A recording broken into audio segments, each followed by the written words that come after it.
Hulk, অকর্মার ঢেকি, তুই কি জীবনেও 10 টাকা ইনকাম করতে পারবি না? বাবা, ওর আবার মুরাদ আছে 10 টাকা ইনকাম করার।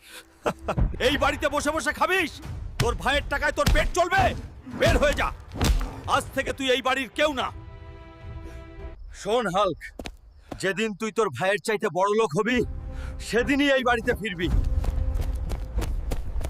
কাজ পারবি না, যা এখান থেকে। তাহলে আমি নিজেই কিছু করব।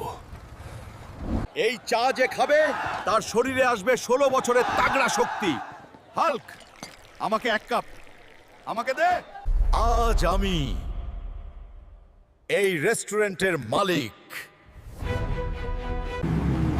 বাবা, আমরা 3 বেলা খাইনি, তোর ভাই সব হারিয়ে ফেলেছে, আমাদের বাঁচা। আপনারাই বলেন, এত অপমানের পর আমার কি এখন ভাইকে সাহায্য করা উচিত?